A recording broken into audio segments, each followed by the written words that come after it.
Hello everyone, ಮತ್ತೊಮ್ಮೆ ಕ್ರೇಯಾನ್ ಸ್ಟಾರ್ಗೆ ಸ್ವಾಗತ. ಇವತ್ತಿನ ರೀಡಿಂಗ್ನಲ್ಲಿ ಈ ರಿಲೇಶನ್ಶಿಪ್ನಲ್ಲಿ ಮುಂದೆ ಏನಿದೆ ಹಾಗೆ ಕೇಳೋಣ.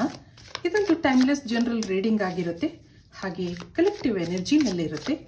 ಯಾರ್ಯಾರು ನನಗೆ ಸಬ್ಸ್ಕ್ರೈಬ್ ಮಾಡ್ತಾ ಇದ್ದೀರಾ, ಕಮೆಂಟ್ಸ್ ಮಾಡ್ತಾ ಇದ್ದೀರಾ, ಎಲ್ರಿಗೂ ತುಂಬ ಧನ್ಯವಾದಗಳು. ಈಗ ಏನಿದೆ ನೋಡೋಣ. ಈ ರಿಲೇಶನ್ಶಿಪ್ನಲ್ಲಿ ಮುಂದೆ ಏನಿದೆ, ಏನೋ ಕಾಯ್ತಾ ಇದ್ದೀರಾ ಮತ್ತು ನಿಮ್ಮ ಎನರ್ಜಿ ನೋಡೋಣ. ವೆಯ್ಟ್ ಮಾಡ್ತಾ ಇದ್ದೀರಾ. ಬಾಟಮ್ನಲ್ಲಿ ಪೇಜ್ ಆಫ್ ಕಪ್ಸ್ ಇದೆ. ಏನೋ ಹಳೆ ನೆನಪುಗಳಿದೆ. ನೀವಿಬ್ಬರು ಆಫೀಸಲ್ಲಿ ಮೀಟ್ ಆಗಿರ್ಬೋದು ಅಥವಾ ಸೋಷಿಯಲ್ ಮೀಡಿಯಾನಲ್ಲಿ ಮೀಟ್ ಆಗಿರಬಹುದು. ಏನೋ ಮಿಸ್ಅಂಡರ್ಸ್ಟ್ಯಾಂಡಿಂಗ್ಸ್ ಕಾಣ್ತಾ ಇದೆ, ಕನ್ಫ್ಯೂಷನ್ಸ್ ಇದೆ. ಇಲ್ಲಿ ಕೆಲವರು ನೋ ಕಾಂಟ್ಯಾಕ್ಟಲ್ಲಿದ್ದರೆ, ಕೆಲವರು ಮಿನಿಮಮ್ ಕಾಂಟ್ಯಾಕ್ಟ್ನಲ್ಲಿದ್ದೀರಾ ಅಂತ ಅನ್ನಿಸ್ತಾ ಇದೆ. ಮೊದಲಿನ ಭಾವನೆಗಳಿಲ್ಲ, ಆತ್ಮೀಯತೆ ಇಲ್ಲ, ಅದರಿಂದ ನಿಮಗೆ ಬೇಜಾರಾಗಿದೆ. ಆದ್ರೂ ಆ ವ್ಯಕ್ತಿಗೋಸ್ಕರ ಕಾಯ್ತಾ ಇದ್ದೀರಾ. ಅವ್ರ ಜೊತೆ ಕಳೆದಂಥ ಸಂತೋಷದ ದಿನಗಳು ನಿಮಗೆ ಆಗಾಗ ನೆನಪಾಗ್ತಾ ಇರುತ್ತೆ. ಆ ದಿನಗಳು ಮತ್ತೆ ಬರುತ್ತಾ ಹಾಗೆಲ್ಲ ನೀವು ಅನ್ಕೋತಾ ಇದ್ದೀರಾ. ಆದರೆ ಏನೋ ಬೇಜಾರಿದೆ. ಅವರಂಥ ನಿಮ್ಮ ಮೇಲೆ ಇಂಟ್ರೆಸ್ಟ್ ತೋರಿಸ್ತಾ ಇಲ್ಲ ಈಗೀಗ ಅಂತ ಅನ್ನಿಸ್ತಾ ಇದೆ. ಇದಕ್ಕೆ ಅವರೇ ಎನರ್ಜಿ ನೋಡೋಣ. ಅವ್ರು ನಿಮ್ಮ ಬಗ್ಗೆ ಏನು ಯೋಚಿಸ್ತಾ ಇರಬಹುದು, ಈ ಸಂಬಂಧ ಮುಂದುವರಿಯುತ್ತಾ, ಮುಂದೆ ಏನಿದೆ ನಿಮ್ಮಿಬ್ಬರ ಮಧ್ಯೆ ಹಾಗೆ ಕೇಳೋಣ. ಇಲ್ಲಿ 8 ಆಫ್ ಪೆಂಟಿಕಲ್ಸ್ ಬರ್ತಾ ಇದೆ, ಪೇಜ್ ಆಫ್ ಕಪ್ಸ್ ಬರ್ತಾ ಇದೆ, ಮತ್ತೊಂದು ಕಿಂಗ್ ಆಫ್ ವ್ಯಾಂಡ್ಸ್. ಬಾಟಮ್ನಲ್ಲಿ ನೈಟ್ ಆಫ್ ಕಪ್ಸ್ ಇದೆ. ನಿಮ್ಮ ಮೇಲೆ ಭಾವನೆಗಳಿದೆ, ನೆನಪಿದೆ, ನಿಮ್ಮನ್ನು ಭೇಟಿ ಮಾಡಬೇಕು ಅನ್ನೋದಿದೆ. ಅವ್ರಿಗೇನೋ ಫೈನಾನ್ಷಿಯಲ್ ರೆಸ್ಟ್ರಿಕ್ಷನ್ಸ್ ಕಾಣ್ತಾ ಇದೆ. ಅವರ ಕೆಲಸ ಕಾರ್ಯಗಳಲ್ಲಿ ತೊಡಗಿಸ್ಕೊಂಡಿದ್ದಾರೆ ಅವರನ್ನು ಅಂತ ಅನ್ನಿಸ್ತಾ ಇದೆ. ಇವೆಲ್ಲದರ ಮಧ್ಯೆ ನಿಮ್ಮ ನೆನಪಿದೆ. ಹೆಚ್ಚು ನಿಮಗೆ ಟೈಮ್ ಕೊಡೋಕ್ಕಾಗ್ತಾ ಇಲ್ಲ. ನಿಮ್ಮ ನೆನಪಿದ್ರೂ ನಿಮಗೆ ಕಾಲ್ ಆಗಲಿ ಮೆಸೇಜ್ ಆಗಲಿ ಮಾಡೋಕ್ಕಾಗ್ತಾ ಇಲ್ಲ. ಇದು ಅವ್ರ ಕೆಲಸದ ಒತ್ತಡ ಇರಬಹುದು, ಸ್ಟ್ರೆಸ್ ಇರಬಹುದು. ಆಗಾಗ ಪೇಷನ್ಸ್ ಕಳ್ಕೋತಾರೆ. ನಿಮಗೆ ಸಿಟ್ಟಿಂದ ಉತ್ತರಿಸಿರೋದು ಇದೆ. ನಿಮ್ಮ ಮೆಸೇಜ್ಗಳನ್ನ ನೋಡಲ್ಲ, ಕಾಲ್ಗೆ ಆನ್ಸರ್ ಮಾಡಲ್ಲ. ಆದರೆ ಇಲ್ಲಿ ಅವ್ರ ಮನೋಭಾವ ಏನಿದೆ ಅಂದಾಗ, ನನಗೆ ಇಷ್ಟ ಇದೆ, ನಿನ್ನ ನೆನಪಿದೆ, ಆದರೆ ನನಗೆ ಟೈಮ್ ಕೊಡು ಅನ್ನೋ ಒಂದು ಎನರ್ಜಿ ಇಲ್ಲಿ ಬರ್ತಾ ಇದೆ. ಇದಕ್ಕೆ ಮುಂದೆ ಏನಿದೆ ನೋಡೋಣ. ಇವೆಲ್ಲದರಿಂದ ನಿಮಗೆ ಬೇಜಾರಿದೆ. ಈ ಒಂದು ಫ್ರೆಂಡ್ಶಿಪ್ ಅಥವಾ ರಿಲೇಶನ್ಶಿಪ್ ಮುಂದುವರಿಯುತ್ತಾ ಹಾಗೂ ಅನ್ನಿಸ್ತಾ ಇದೆ ನಿಮಗೆ.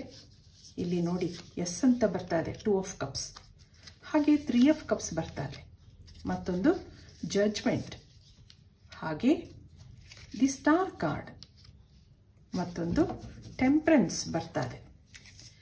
ಇಲ್ಲಿ 8 ಆಫ್ ಸೋರ್ಟ್ಸ್ ಇದೆ. ಇವೆಲ್ಲ ನಿಮಗೆ ಏನು ಹೇಳ್ತಾ ಇದೆ ಅಂದಾಗ, ನಿಮ್ಗೆ ಅವ್ರ ಬಗ್ಗೆ ಏನೇನೋ ಕನ್ಫ್ಯೂಷನ್ಸ್ ಇದೆ. ನನಗಿನ್ನ ಅವ್ರ ಕೆಲಸ ಹೆಚ್ಚಾಯ್ತಾ, ಅವರು ಅವ್ರ ಕಡೆ ಗಮನ ಕೊಡ್ತಾ ಇದ್ದಾರೆ, ಈಗೀಗ ಸೆಲ್ಫಿಶ್ ಆಗಿದ್ದಾರೆ ಹಾಗೆ ನಿಮಗೆ ಅನ್ನಿಸ್ತಾ ಇದೆ.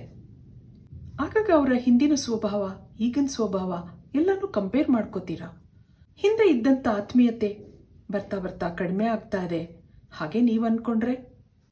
ಇಲ್ಲಿ ಟೆಂಪರೆನ್ಸ್ ಬರ್ತಾ ಇದೆ. ಅವ್ರ ಕಡೆಯಿಂದ ಸ್ವಲ್ಪ ತಾಳಿಸ್ಕೋ ಅನ್ನೋದು ಬರ್ತಾ ಇದೆ. ಕೆಲವು ಸಂಬಂಧಗಳು ಸ್ಲೋ ಆಗಿ ನಡೆಯುತ್ತೆ.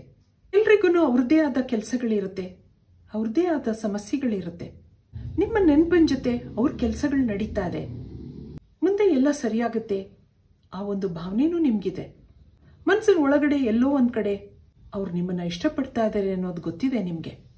ಆದ್ರೂ ಯಾಕೋ ಮನಸ್ಸಲ್ಲಿ ಕಿರಿಕಿರಿ ಇದೆ, ಇನ್ಸೆಕ್ಯೂರಿಟಿ, ಪೊಸೆಸಿವ್ನೆಸ್ ಇರೋದ್ರಿಂದ ಅವ್ರನ್ನ ಎಲ್ಲಿ ಕಳ್ಕೋತೀನೋ ಅನ್ನೋ ಭಾವನೆನೂ ಇಲ್ಲಿ ಕಾಣ್ತಾ ಇದೆ ನಿಮಗೆ. ಅವ್ರ ಜೊತೆ ಯಾರಾದ್ರೂ ಇರಬಹುದಾ, ಅವ್ರಿಗೆ ಮತ್ತೆ ಬೇರೆ ಆಪ್ಷನ್ಸ್ ಇರಬಹುದಾ, ಹಾಗೆಲ್ಲ ನಿಮ್ಮ ಮನಸ್ಸು ಯೋಚನೆ ಮಾಡ್ತಾ ಇದೆ. ನಿಮಗೆ ಅವ್ರ ಜೊತೆ ಫಾರ್ ಎವರ್ ರಿಲೇಶನ್ಶಿಪ್ ಬೇಕಿತ್ತು, ಅವರಿಂದ ಏನಾದ್ರೂ ಕಮಿಟ್ಮೆಂಟ್ ಬೇಕಿತ್ತು. ಇಲ್ಲ, ಅವ್ರ ಲೈಫಲ್ಲಿ ಏನೋ ಚಾಲೆಂಜಸ್ ಇದೆ ಅನ್ನೋದು ಬರ್ತಾ ಇದೆ. ಫೈನಾನ್ಷಿಯಲಿ ಅವರು ಡಿಸ್ಟರ್ಬ್ ಆಗಿದ್ದಾರೆ ಅನ್ನೋದು ಬರ್ತಾ ಇದೆ. ಆದ್ರಿಂದ ಅವರು ಆ ಕಡೆ ಗಮನ ಕೊಟ್ಟಿರಬಹುದು ಅನ್ನೋದು ಇದೆ.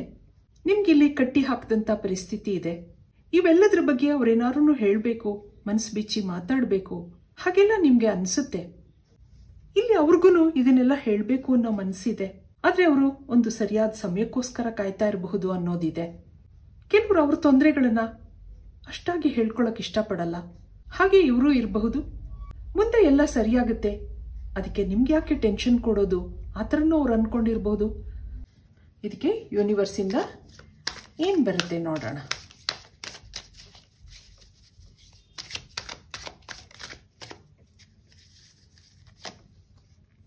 ಇಲ್ಲಿ 2 ಕಾರ್ಡ್ ಬಂದಿದೆ. ಪಾಸಿಬಿಲಿಟೀಸ್, ದಿ ಬರ್ಡನ್, ನೋಡಿ ಎಷ್ಟು ಚೆನ್ನಾಗಿ ಬಂದಿದೆ ಅಂತ. ಇಂಟಿಗ್ರೇಷನ್, ಮತ್ತೊಂದು ಕಂಪ್ಲೀಷನ್, ಹಾಗೆ ಎಕ್ಸಿಸ್ಟೆನ್ಸ್ ಬರ್ತಾ ಇದೆ. ಬಾಟಮ್ನಲ್ಲಿ ಗೈಡೆನ್ಸ್ ಇದೆ. ಏನು ಗೈಡೆನ್ಸ್ ಇದೆ ನಿಮಗೆ? ಇದು ಮುಂದೆ ಸರಿಯಾಗುತ್ತೆ, ಆದರೆ ಏನೋ ಬರ್ಡನ್ ಇದೆ, ಮನಸ್ಸಲ್ಲಿ ಏನೋ ಯೋಚನೆಗಳಿದೆ ಅವ್ರಿಗೆ, ಅದನ್ನೆಲ್ಲ ಕಂಪ್ಲೀಟ್ ಮಾಡ್ಕೋಬೇಕು, ಕೆಲವು ಅವ್ರ ಸಮಸ್ಯೆಗಳನ್ನ ಬಗೆಹರಿಸ್ಕೋಬೇಕು ಅನ್ನೋದ್ರಲ್ಲಿದ್ದಾರೆ. ಹಾಗನ್ನಿಸ್ತಾ ಇದೆ ಇಲ್ಲಿ ನೀವು ಅವ್ರ ಜೀವನದಲ್ಲಿ ಇದ್ದೀರಾ, ಆ ಅವೇರ್ನೆಸ್ ಇದೆ ಅವ್ರಿಗೆ. ಇಲ್ಲಿ ಇಬ್ಬರಲ್ಲೂ ತುಂಬ ಡಿಫ್ರೆನ್ಸಸ್ ಇದೆ ಅನ್ನೋದು ಬರ್ತಾ ಇದೆ. ಅವ್ರಿಗೆ ಅವ್ರ ಫೈನಾನ್ಷಿಯಲ್ ಇಶ್ಯೂಸ್ ಇದ್ರೆ, ನಿಮಗೆ ಇಲ್ಲಿ ಇಮೋಷನಲ್ ಇಶ್ಯೂಸ್ ಕಾಣ್ತಾ ಇದೆ. ನೀವು ಅವ್ರನ್ನ ತುಂಬ ನಂಬ್ಕೊಂಡಿದ್ದೀರಾ, ಅವ್ರಿಗೋಸ್ಕರ ಕಾಯ್ತಾ ಇದ್ದೀರಾ. ಅವ್ರ ಪರಿಸ್ಥಿತಿಗಳು ಇನ್ನೂ ಸುಧಾರಿಸಿಲ್ಲ ಅನ್ನೋದು ಬರ್ತಾ ಇದೆ. ಐ ಆಮ್ ಸ್ಟಿಲ್ ಹೀಲಿಂಗ್ ಅನ್ನೋ ಒಂದು ಎನರ್ಜಿ ಬರ್ತಾ ಇದೆ. ಸ್ವಲ್ಪ ಸ್ವಲ್ಪವಾಗಿ ಅವ್ರ ಲೈಫಲ್ಲಿ ಪಾಸಿಟಿವಿಟಿ ಬರ್ತಾ ಇರಬಹುದು, ಆದರೆ ಇನ್ನೂ ಕಂಪ್ಲೀಟ್ ಆಗಿಲ್ಲ ಅನ್ನೋದು ಬರ್ತಾ ಇದೆ. ಅವರ ಫೀಲಿಂಗ್ಸ್ ನೋಡಿದಾಗ ಅವ್ರು ಯಾವಾಗಲೂ ಇಮೋಷನಲ್ ಆಗಿ ನಿಮ್ಮ ಜೊತೆ ಕನೆಕ್ಟ್ ಆಗಿರ್ತಾರೆ. ನಿಮ್ಮ ನೆನಪಿದೆ, ಆ ನೆನಪುಗಳ ಜೊತೆ ಅವರ ಸಮಸ್ಯೆಗಳನ್ನ ಎದುರಿಸ್ತಾ ಇದ್ದಾರೆ ಅನ್ನೋದಿದೆ. ಇವೆಲ್ಲ ಸಿಚುವೇಶನ್ ಇಂದ ಅವ್ರಿಗೂ ಬೇಜಾರಿದೆ. ಸಮಸ್ಯೆಗಳು, ಕಷ್ಟಗಳು ಯಾರನ್ನೂ ಕೇಳ್ಕೊಂಡು ಬರಲ್ಲ. ಮುಂದೆ ಇದೆಲ್ಲ ಹೀಲ್ ಆಗುತ್ತೆ. ನಿಮ್ಗೆ ಇಲ್ಲೊಂದು 2 ಆಫ್ ಕಪ್ಸ್ ಇದೆ. ಮುಂದೆ ಇಬ್ಬರಲ್ಲೂ ಅಂಡರ್ಸ್ಟ್ಯಾಂಡಿಂಗ್ ಇದೆ, ಹಾಗೆ ಕಮಿಟ್ಮೆಂಟ್ ಇದೆ ಅನ್ನೋದು ಬರ್ತಾ ಇದೆ. ಸ್ವಲ್ಪ ಕಾಲ ಈ ನೆಗೆಟಿವ್ ಎನರ್ಜಿ ಕಂಟಿನ್ಯೂ ಆಗುತ್ತೆ, ಆದರೆ ಮುಂದೆ ಇದೆಲ್ಲ ಸಾಲ್ವ್ ಆಗಬಹುದು, ಹೀಲ್ ಆಗಬಹುದು ಅನ್ನೋ ಒಂದು ಎನರ್ಜಿ ಬರ್ತಾ ಇದೆ ಇಲ್ಲಿ. ಇದಕ್ಕೆ ಮತ್ತೆ ಇನ್ನೇನಿದೆ ನೋಡೋಣ. ಈ ರಿಲೇಶನ್ಶಿಪ್ ಮುಂದೆ ಏನಿದೆ? ಇನ್ಸೆಪರೇಬಲ್, ಮತ್ತೊಂದು ರಿಫ್ಲೆಕ್ಷನ್, ಹಾಗೆ ಚೇಸರ್. ಇಲ್ಲೊಂದು broken, I feel shattered about this situation ಅನ್ನೋದಿದೆ. ಅವ್ರ ಪರಿಸ್ಥಿತಿ ಬಗ್ಗೆ ಅವ್ರಿಗೂ ಬೇಜಾರಿದೆ, ಬ್ರೋಕನ್ ಫೀಲ್ ಆಗ್ತಾ ಇದೆ ಅವ್ರಿಗೆ. ಇಲ್ಲಿ ಕೆಲವರು ಲಾಂಗ್ ಡಿಸ್ಟೆನ್ಸ್ ಅಲ್ಲಿ ಇರಬಹುದು, ದೂರದಲ್ಲಿ ಇದ್ರೂ ನಿನ್ನ ನೆನಪಿದೆ ನನಗೆ ಅಂತ ಹೇಳ್ತಾ ಇದ್ದಾರೆ. ನಿಮ್ಮನ್ನ ಕಾಯಿಸೋದು ಅವ್ರಿಗೂ ಇಷ್ಟ ಇಲ್ಲ. ಇಲ್ಲಿ ಇಬ್ರು ದೂರ ಆಗಿರೋದ್ರಿಂದ ನೆನಪುಗಳು ಹೆಚ್ಚಾಗಿದೆ, ಬ್ರೋಕನ್ ಫೀಲ್ ಆಗ್ತಾ ಇದೆ, ಬರ್ಡನ್ ಇದೆ, ಹಾಗನ್ನಿಸ್ತಾ ಇದೆ ಇಲ್ಲಿ. ಇದಕ್ಕೆ ಫೈನಲ್ ಆಗಿ ಏಂಜಲ್ಸ್ ಇಂದ ಏನು ಮೆಸೇಜ್ಗಳಿದೆ ಕೇಳೋಣ. ಈ ರಿಲೇಶನ್ಶಿಪ್ನಲ್ಲಿ ಮುಂದೆ ಏನಿದೆ? ಚೂಸ್ ಎ ನ್ಯೂ ಡೈರೆಕ್ಷನ್ ಅನ್ನೋದು ಬರ್ತಾ ಇದೆ, ಸಕ್ಸಸ್ ಬರ್ತಾ ಇದೆ, ಮತ್ತೊಂದು ನೋ ನೀಡ್ ಟು ವರಿ. ಬಾಟಮ್ನಲ್ಲಿ ಲೆಟ್ ಗೋ.